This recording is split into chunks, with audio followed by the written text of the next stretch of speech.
नमस्कार दोस्तों, मैं राकेश सर, आपका अपना ही YouTube channel Speed Study Centre में आपका स्वागत है। जैसा कि थंबनेल में आप देख लिए हैं, आज मैं न्यूटन के गति के नियम के बारे में पूरा विस्तार से चर्चा करूंगा, ताकि आपके आगामी आने वाली परीक्षा में क्वेश्चन बिल्कुल भी गलत नहीं होगा और ट्रिक के माध्यम से भी हम कुछ क्वेश्चन को हम याद रखेंगे। ठीक है, तो चलते हैं न्यूटन के गति के नियम की तरफ। न्यूटन के गति के नियम को पढ़ने से पहले हम थोड़ा जड़त्व पर फोकस करते हैं। जड़त्व गैलीलियो जी ने दिए थे। ठीक है, जड़त्व क्या है, इसका हम परिभाषा आपको बताते हैं। किसी वस्तु का वह गुण जिसके कारण वो अपने अवस्था परिवर्तन का विरोध करता है। कहने का मतलब है, सिंपल भाषा में समझिए कि कोई वस्तु यदि विराम अवस्था में है, मतलब रुका हुआ है, तो विराम ही रहना चाहता है, मतलब रुका हुआ ही रहना चाहता है। यदि कोई वस्तु गति में है तो गति में ही रहना चाहता है। ये जड़त्व का परिभाषा है। जड़त्व के कितने प्रकार होते हैं, यहाँ पर हम आपको बताते हैं। जड़त्व का प्रकार, जड़त्व मुख्य रूप से दो प्रकार के होते हैं। तो आप जड़त्व के बारे में पढ़ लिए, विराम का जड़त्व और गति का जड़त्व। ठीक है, अब इसका चलते हैं आगे। आपको न्यूमेरिकल पूछता है जड़त्व का इंग्लिश क्या होता है, इनर्शिया। ठीक है, यानी कि I = mr²। ठीक, अब आपसे पूछेगा कि जड़त्व किस पर निर्भर करता है, तो जड़त्व यहाँ पर देखिए I = mr²। I जो है और r जो उसका त्रिज्या होगा। ठीक है, यहाँ पर लिख लीजिए। ये जो जड़त्व जो है निर्भर करता है द्रव्यमान और त्रिज्या पर। अगर आपसे प्रश्न पूछेगा कि जड़त्व का मान ज्ञात कीजिए यदि किसी वस्तु का m द्रव्यमान हो और उसकी त्रिज्या दुगुनी कर दिया जाए, नया जड़त्व उसका क्या होगा। मान लेते हैं पहले I = mr² है। अब जो है r को दुगुना करना है, 2r। अब लीजिए इसका मान पुट करते हैं। I = m, r के जगह पर 2r रखते हैं, 2r का स्क्वायर। m a स्क्वायर है, 2 दूना 4 हो जाएगा। ठीक, 4r² हो जाएगा, 4mr²। इसको लिख सकते हैं I = 4i। यहाँ पर देखिए, यहाँ पर I जो है, यहाँ पर ये फॉर्मूला है। I जो है नया मान इसका निकला 4mr²। नया मान जो होगा 4 गुना होगा। ठीक है, चलिए क्वेश्चन आपसे ये पूछता है। अब चलते हैं न्यूटन के गति के नियम के तरफ।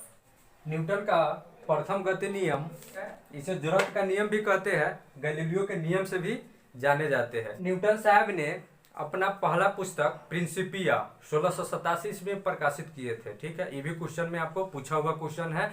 एनटीपीसी हाल ही में जो एग्जाम हुआ 2020 में, उसमें पूछा था कि प्रिंसिपिया नामक पुस्तक किसने लिखा था, तो न्यूटन साहब ने लिखा था। Star mark.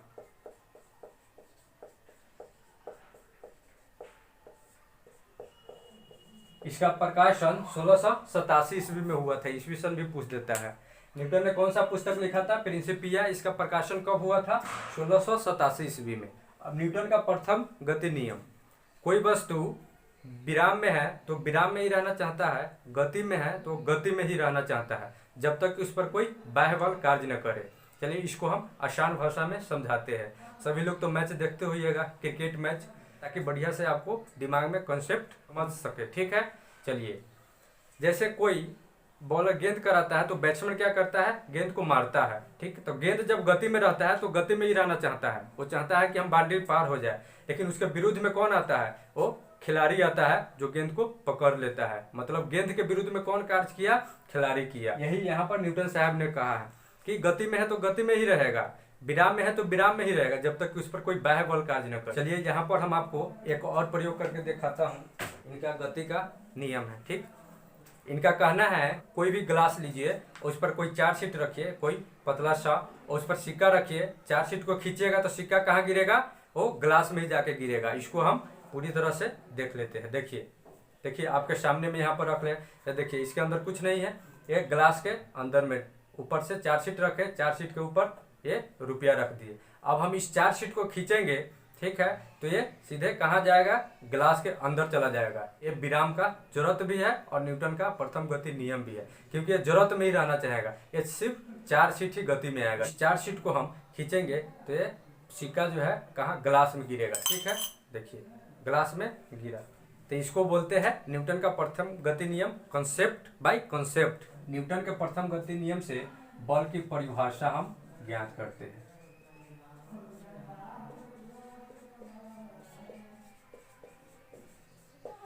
चलिए अब न्यूटन का सेकेंड नियम देख लेते हैं। सेकेंड नियम का परिभाषा क्या कहता है, किसी वस्तु पर लागू बल के द्वारा उत्पन्न संवेग में परिवर्तन के दर के समानुपाती होता है। तो हम ये फिगर से आपको समझा रहे हैं। मतलब रास्ता है, इस पर कोई वस्तु है, ठीक, m द्रव्यमान की इस पर कोई वस्तु है और इस पर F फोर्स लगा रहे हैं। ये जब फोर्स लगेगा तो u वेग से आगे की ओर बढ़ेगा। ठीक, परिवर्तन क्या होगा, ये वस्तु यहाँ पर m द्रव्यमान के साथ v वेग के साथ यहाँ पर आ जाएगा। हम आपको परिभाषा में क्या बताए थे कि किसी वस्तु पर कोई बल अगर लागू होगा तो उसमें क्या संवेग उत्पन्न होगा। जब संवेग उत्पन्न होगा तो वो आगे की तरफ मूव करेगा। यही परिवर्तन के दर के समानुपाती होता है। हम बताते हैं, देखिए F समानुपाती mv minus mu by T. ठीक है, यहाँ देखिए F समानुपाती m इसमें से कॉमन लेंगे v minus u by T. आप जानते हैं त्वरण का फॉर्मूला क्या होता है, संवेग में परिवर्तन के दर को त्वरण कहते हैं। ठीक है, यहाँ पर v minus u by T यानी कि वेग में परिवर्तन हो रहा है तो ये त्वरण हो जाएगा। F समानुपाती m और ये a हो जाएगा, जहाँ where v minus u by t equal to a होता है। ठीक है, अब चलते हैं आगे, इधर आते हैं। F इक्वल टू के एम ए, जहाँ के नियतांक है, के नियतांक है। अब यहाँ पर के का मान 1 पुट करते हैं। F equal to M A, यहाँ पर देखिए निकल कर आ गया, यानी कि न्यूटन के गति नियम से हमें क्या मिलता है, बल का व्यंजक मिलता है। F equal to M A मिलता है। इसका एसआई मात्रक न्यूटन होता है। न्यूटन को हम केजी मीटर पर सेकेंड स्क्वायर भी हम लिख सकते हैं। इसका विमीय सूत्र भी पूछता है, विमीय सूत्र भी आप याद कर लीजिएगा। 1 इन मास 1 in length minus 2 in time होता है। एग्जाम्पल हम आपको देते हैं। इससे क्या होता है कि जैसे आप बिहार पुलिस या दरोगा में जब आप हाई जंप लगाते हैं, ऊंची कूद जिसको हम बोलते हैं, 4 फीट 5 फीट जैसे हम छलांग लगाते हैं, तो आगे क्या करते हैं, हम जमीन को थोड़ा खुरद देते हैं ताकि आपको चोट कम लगे। क्यों, क्योंकि यहाँ जो रहेगा आगे चलकर वेग थोड़ा यानी कि कम हो जाएगा, परिवर्तन हो जाएगा। वेग को बढ़ाने के लिए जो है ना उसको खुरद देते हैं ताकि आपको चोट कम लगता होगा। आप देखते होइएगा जब भी ऊंची छलांग लगाइएगा खुरदे हुए जमीन पर तो आपको चोट कम लगेगा, जबकि फर्श पर छलांग लगाइएगा तो आपका हो सकता है पैर भी टूट जाएगा। ऐसा कभी गलती नहीं कीजिएगा। एग्जाम्पल इसका नेक्स्ट देखते हैं। जब आप क्रिकेट खेलते होइएगा तो क्रिकेट में एक बिक्की बॉल आता है और एक टेनिस बॉल आता है। टेनिस बॉल से आपको कम चोट महसूस होता होगा और बिक्की बॉल अगर लग जाए तो उससे आपको याद दिला देगा, आप समझ जाइए। अब न्यूटन का तृतीय गति नियम देख लेते हैं। तृतीय गति नियम का परिभाषा क्या कहता है, प्रत्येक क्रिया के बराबर विपरीत प्रतिक्रिया होता है। ठीक है, क्या होता है, प्रत्येक क्रिया के बराबर विपरीत प्रतिक्रिया होता है। न्यूटन का गति का पहला नियम में क्या था, यानी कि किसी वस्तु को यदि वो विराम अवस्था में है तो विराम में ही रहना चाहेगा, अगर गति में है तो गति में ही रहना चाहेगा जब तक कि उसमें कोई बाह्य बल कार्य न करे। पहला से बल के परिभाषा हमको मिला था। न्यूटन का द्वितीय गति नियम क्या कहता है, किसी वस्तु पर लगाए गए बल के कारण उत्पन्न संवेग में परिवर्तन के दर के समानुपाती होता है। वहां से हमको बल का व्यंजक मिला था, F equal to M A. उसका एसआई मात्रक आपको हम न्यूटन बताए थे, याद रखिएगा। बल का एसआई मात्रक न्यूटन होता है। गति का तृतीय नियम क्या है, प्रत्येक क्रिया के बराबर विपरीत प्रतिक्रिया होता है। इससे बल के हमें प्रकृति के बारे में मालूम चलता है। कुछ हम एग्जाम्पल आपको देते हैं। जैसे मान लेते हैं ये बंदूक है, ठीक, आप इसको फायरिंग कीजिएगा तो गोली आगे की तरफ रफ्तार से जाएगी और बंदूक पीछे की तरफ जाएगा, यानी कि प्रत्येक क्रिया के बराबर विपरीत प्रतिक्रिया हो रहा है, एक आगे जाएगा एक पीछे जाएगा हमेशा। संवेग संरक्षण के सिद्धांत किस नियम पर आधारित है? प्रथम, द्वितीय, तृतीय और नॉन ऑफ दीज भी ऑप्शन में रहता है, तो उसमें से क्या हो जाएगा? न्यूटन का तृतीय गति नियम, संवेग संरक्षण के सिद्धांत।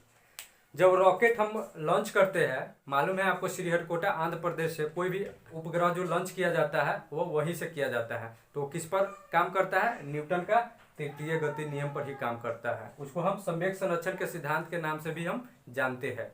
आज हम न्यूटन के गति के नियम के बारे में पूरा विस्तार से हम आपको बताएं। हम आशा करते हैं कि आपको ये पूरा कॉन्सेप्ट के साथ समझ में आया होगा। नेक्स्ट क्लास में आपको घर्षण और गुरुत्वाकर्षण के बारे में पूरा जानकारी देंगे। अगर आपको मेरा क्लास पसंद आया होगा तो आप सब्सक्राइब करना ना भूलिएगा और अपने दोस्तों को शेयर करना ना भूलिएगा। मिलते हैं नेक्स्ट क्लास में। Take and good bye.